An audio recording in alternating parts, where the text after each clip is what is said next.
तो यहाँ सर से लिए मैंने टिकट 100 रुपीज़ की। 5 हवेलियाँ देख सकते हो सारा। तो अभी मैं आया हूँ पटवा की हवेली में, और ये भाई हैं गाइड, क्या नाम है आपका? ललित मालपानी। ललित मालपानी है जो हमें घुमाने वाले हैं ये पूरी हवेलियाँ। तो भैया कितना टाइम लगेगा अपने को अप्रोक्स? 40 मिनट। चलिए फिर शुरू करते हैं। तो भैया सबसे पहले कौन सी हवेली चल रहा है अपन?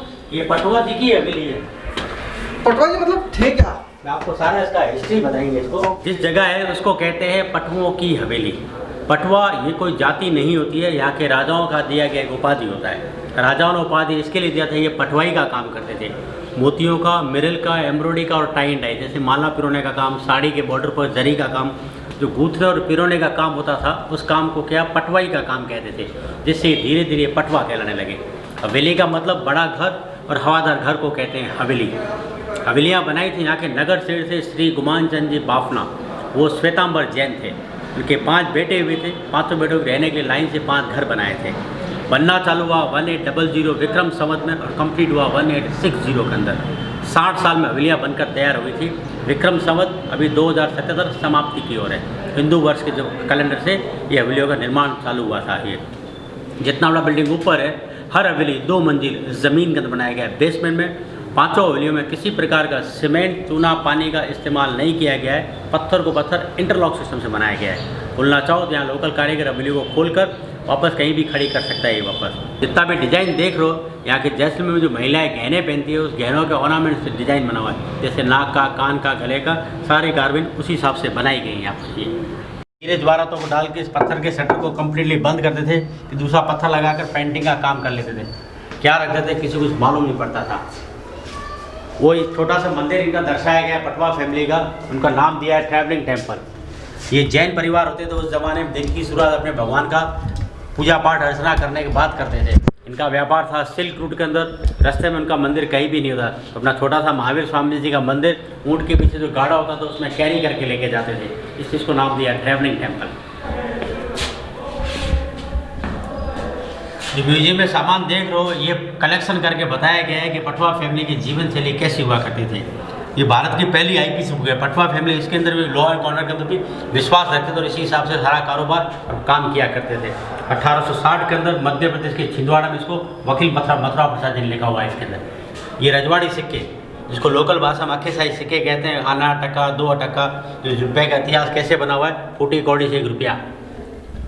और ये पुराने वजन है जिसको शेर कहते हैं। 1 शेर, 2 शेर, उस जमाने में शेर के जरिए सामान तोलता था। फिर आया 1 किलोग्राम, 2 किलोग्राम, अभी इलेक्ट्रिक कांटे से सामान तोलते हैं। उस जमाने में यहाँ के लोग सुपारी और अफीम ज़्यादा खाते थे। अफीम का चलन तो अभी गवर्नमेंट के बैन होने के कारण अफीम बंद हो चुका है, पर आज भी हमारे लोग काफ़ी लोग सुपारी लोग खाते, जो सुपारी काटने के सर होते इतने सारे ज़माने के अंदर इस्तेमाल किया करते थे। ये फॉसिल स्टोन है, लगभग 18 करोड़ साल पुराना पत्थर है। कहते उस जमाने में जैसमेर समुद्र था, सूखकर रेगिस्तान में करोड़ गए थे। समुद्र जीवाश्म इसके अंदर है। इसको कहते हैं सी फॉसिल स्टोन और इसको कहते हैं वुड फॉसिल स्टोन। यहाँ से लगभग 15 किलोमीटर गाँव विलेज आकल, उस नाम से गांव से नाम फेमस है, आकल वुड फॉसिल। और ये हाबुर फॉसिल स्टोन जो यहाँ से 50 किलोमीटर लगभग दूर गाँव है, उस गाँव के अंदर पूरा पत्थर निकलता है। उस जमाने के सनग्लास है 19वीं सेंचुरी के। ये हाथ से बनाए पंखे, इसको कहते हैं झालर। ऊपर छत के सीलिंग के ऊपर रिंग लगती थी, रिंग में पर्दा लगकर बाहर बैठकर आदमी हिलाता था हवा के लिए। उस जमाने इलेक्ट्रिक नहीं हुआ करते थे, ऐसे पंखों का इस्तेमाल होता था। ये खस के इत्र में भिगोकर इसको कैरोसिन से चलने वाला फैन होता था, उसके आगे लगा दिया करते थे ताकि ठंडी और खुशबूदार हवा हो और कैरोसिन की बदबू भी रुक जाती थी। जो मुनीम जी के चैम्बर के अंदर पंखा देखेंगे। ये मेड इन लंदन का है, जो कैरोसिन से चलने वाला फैन है।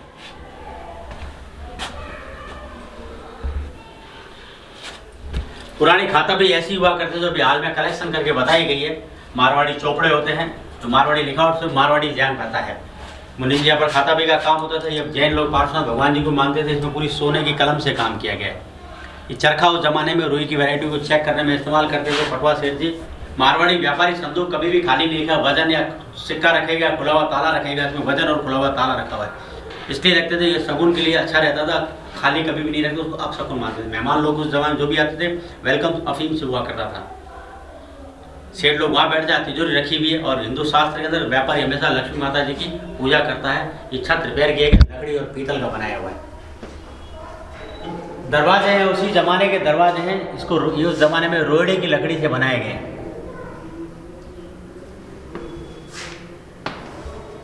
यहाँ पर व्यापार का डील करते थे। ये ब्रिटिश टाइम का वॉच देख रहे हो, समय सूचकांक जिसको कहते हैं, उस ज़माने की ये roller carbon copy, screen printing, xerox machine कह सकते हैं आज के ज़माने के अंदर। और ये टेलीफोन जो लकड़ी का बना हुआ है, ये वाला चलता था उस टाइम। कलेक्शन है, सारा आइटम कलेक्शन करके बताया गया। पेंटिंग अरबी मुस्लिम स्टाइल का पेंटिंग है। पहले घरों में दीवारों के डेकोरेशन पेंटिंग के जरिए हुआ करता था। ये टेबल फैन 2 तरफ से चलने वाला है उस जमाने में। अब ये खराब हो चुके हैं। ये एक ही मोटर पर 2 तरफ चलता था ये फैन। ये पंखा जिसकी ब्लेड लकड़ी की बनी हुई है। पहले सीलिंग लकड़ी का था, जो डैमेज होने का इसको पूरा पत्थर में कन्वर्ट कर दिया है पूरा। लॉक के कलेक्शन से उस जमाने में बड़े लोग घर के मुख्य दरवाजे पर लगाते थे। बड़े लोग मुख्य तो 2 चाबियों के होते थे, दोनों चाबियां लगती थी तो ही ताला खुलता था, अन्यथा ताला नहीं खुलता था। एक बैंक के लॉकर की तरह होता था। छोटे ताले छोटे गेट के छोटे से दरवाजों में लगते थे। तो छोटे तालों को 1 चाबी का, कोई 2 चाबी का, कोई 3 चाबी का, कोई 4 चाबी का, सब चाबियां लगती थी तो ही ताला खुलता था, अन्यथा ताला नहीं खुलता था। ये मार्बल का फाउंटेन है। मार्बल का फाउंटेन ओनली फॉर डेकोरेशन देता था। यहाँ पर पानी की समस्या हुआ करती थी। यहाँ पर भी ताले राशि के हिसाब से ताले, 12 राशि इस प्रकार के ताले सारे रखे गए। तो जो ताले आप देख रहे हो ये 12 राशियों के हिसाब से अलग अलग राशि का अलग अलग ताला है।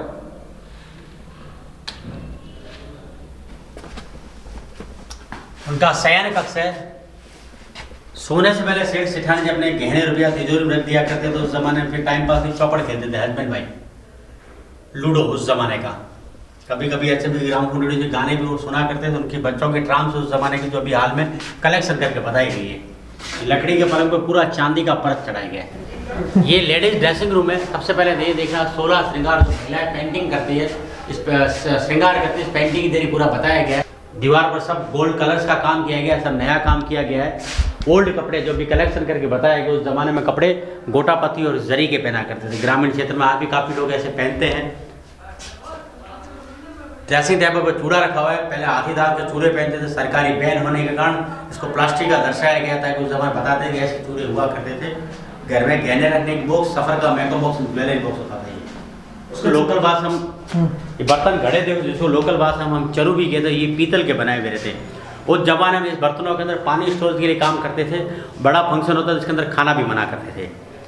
इत्तेफाक से बारिश आती थी, छत पर जब पानी गिरता था, नाली के लिए जाता उसको स्टोर कर लेते थे ताकि पानी को वापस यूज कर सके। एक पानी को 3 से 4 बार यूज करते थे उस जमाने में। नहाना, कपड़े धोना, फर्श को धोना, फिर बाहर गाय का गोबर रहता था उसमें पानी मिक्स करके आंगन निकलने में यूज किया करते थे। यहाँ पर ये खिचड़ी बनाना और मेजरमेंट से 1 कटोरी दाल और 3 कटोरी चावल। इसके अंदर रसोई के बर्तन दर्शाए गए हैं। बर्तन है पीतल, लोहा और तांबा कांसी के बर्तन से। जैसे पुरानी आइसक्रीम बनाने वाला मशीन भी रखा हुआ है। ये स्टोव से केरोसिन चलने वाले लेमन ऑरेंज जूस के लिए। पुरानी नूडल्स मशीन जिसको भी कहते हैं अपन, उस जमाने की सेवियां आज की नूडल्स मशीन होती थी। ये ट्रैवलिंग का केरोसिन स्टोव था उस जमाने का। ये सब छोटे मोटे लोटे, थाली, भगोले, चिपी, ये सब ये पीतल, लोहा और तांबा कांसी के बनाए हुए हैं। तो गाइस अगर वीडियो पसंद आ रहा हो, भैया की इन्फॉर्मेशन अगर अच्छी लग रही हो आपको, तो वीडियो को लाइक ज़रूर कर देना। और चैनल पे पहली बार आए हो या पहली बार ये वीडियो देख रहे हो तो सब्सक्राइब किए बिना बिल्कुल भी मत जाना। बाकी चलते हैं अभी आगे और बची हुई हवेली वो एक्सप्लोर करते हैं।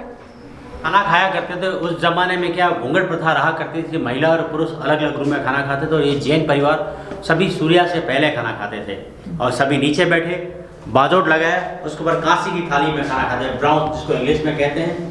थाली में खाने का मतलब ये होता था अगर खाने में अगर जहर मिला हो तो अपना कलर इमीडिएटली चेंज कर देते, हरे रंग हो जाते थे। मालूम पड़ जाता है खाने के अंदर जहर मिला हुआ है। अभी जब मैं पीछे वहाँ पे गया तो उन्होंने चांदी की थाली में भी, चांदी की थाली में राजा खाना खाते हैं क्योंकि राजाओं का सम्मान हुआ करता था। चांदी के थाली में खाना ब्लू हो जाता था, इसके अंदर ग्रीन हो जाता था। राजाओं के सम्मान के हिसाब से चांदी के अंदर खाना नहीं खाते थे ये। तो गाइस ये थी पटो की हवेली जो हम पूरा घूम चुके हैं। अभी मैं हूँ उसके रूफ टॉप पे और आई होप मेरी मेहनत आपको पसंद आ रही होगी, मेरे वीडियोस आपको पसंद आ रहे होंगे। अगर वीडियोस पसंद आ रहे हो तो चैनल को सब्सक्राइब किए बिना बिल्कुल भी मत जाना। और अगर अभी तक आपने वीडियो को लाइक नहीं किया तो वीडियो को लाइक कर देना। तो ये इस व्लॉग को मैं यहीं पे एंड करता हूँ। नेक्स्ट जो व्लॉग होगा वो होगा सैम ड्यून्स का। तो मैं वहाँ पे जाके कैंप में रुकने वाला हूँ और बहुत सारी जो ड्यून्स एक्टिविटीज़ हैं वो मैं वहाँ पे करने वाला हूँ। तो प्लीज़ चैनल को सब्सक्राइब करके बेल आइकन ज़रूर दबा लेना ताकि आपको आने वाले वीडियोज़ की नोटिफिकेशन मिलती रहे। तो करते हैं गाइस इस व्लॉग को यहीं पे and. Signing off, keep travelling.